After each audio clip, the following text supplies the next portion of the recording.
इस वीडियो के अंदर ये भी ज़ाहिर किया है कि ये गवर्नर हाउस है, और कुछ लोगों ने कहा कि ये अवारी टावर का वो होटल है जो हमेशा मोहम्मद ज़ुबैर के नाम से बुक रहता था, ये जो कमरा था। कुछ लोगों ने कहा कि ये इस्लामाबाद के कुछ होटल के रूम से, लेकिन बज़ाहिर जो एक वीडियो जो पूरी इस वक्त सोशल मीडिया पे चल रही है वो एक ही वीडियो है, एक ही बंदे के वॉइस ओवर के साथ चल रही है, जिसके अंदर जो ख़वातीन हैं उनको ब्लर किया गया है और उनको दिखाया नहीं गया।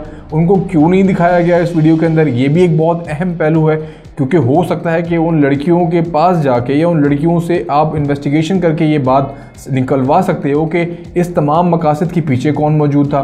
कुछ लोगों ने ये भी बात की इसके ऊपर कि इस तरह के जो सियासतदान हैं उनको कुछ लोग हैं, मैं उनका नाम नहीं लेना चाहूँगा, आप लोग समझते हैं कि वो कौन लोग हो सकते हैं।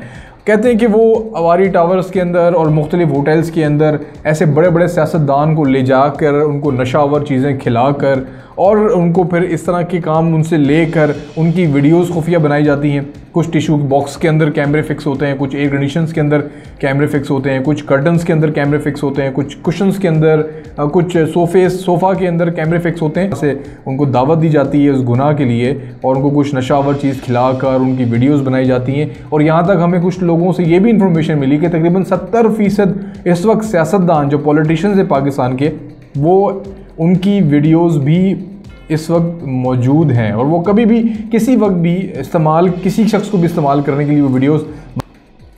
इस वीडियो के मकासद क्या हो सकते हैं, ये तो हमने बात की कि ये दुबई से अपलोड होती है, कौन लोग अपलोड करते हैं, इसके ऊपर मज़ीद इन्वेस्टिगेशन होगी, लेकिन इसके मकासद क्या हो सकते हैं। कुछ दिन पहले मोहम्मद ज़ुबैर ने एक बयान जारी किया था कि तोशा खाना से जो तहाइफ वसूल हुए थे वज़ीर आज़म को, उसकी डिटेल्स देनी पड़ेंगी। कितने तहाइफ आए, किसने तहाइफ लिए, वो तहाइफ कहाँ गए जिनकी मालियत शायद करोड़ों में बनती है।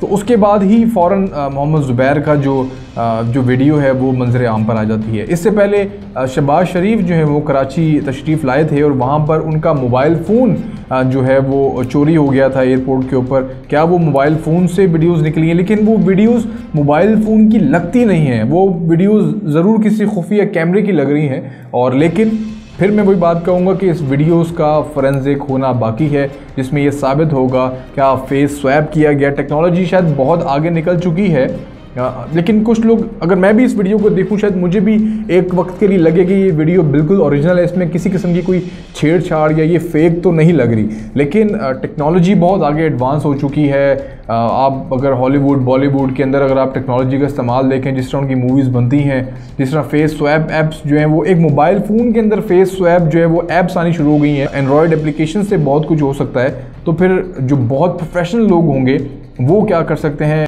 इसका मकासद क्या हो सकते हैं। क्या मोहम्मद ज़ुबैर को सज़ा दी जा रही है, जिस तरीके से वो नवाज़ शरीफ का बयानिया बड़े दो टोक अंदाज में बात करते हैं। कहा जाता है कि जनरल बाजवा के 20 साल पुराने जो है वो दोस्त हैं और फिर भी उनकी बहुत सारी मुलाकातें भी हुई हैं, उसमें बहुत सारे राज भी होंगे। क्या इसमें कोई राज बताने जा रहे थे मोहम्मद ज़ुबैर, क्या बहुत सारे चीज़ों के ऊपर पर्दा उठाने के लिए जा रहे थे, जिसकी वजह से उनको ये ब्लैकमेल करने के लिए वीडियोज़ जारी की गई हैं। क्योंकि देखिए वीडियोज़ अगर जिन लोगों ने बनाई हैं, पहले तो कोई मुतालबा होता है ना कि हम आपकी वीडियोस लीक कर देंगे, आप हमें इतने पैसे दे दें। क्या मोहम्मद ज़ुबैर से किसी ने इस चीज़ का मुतालबा किया?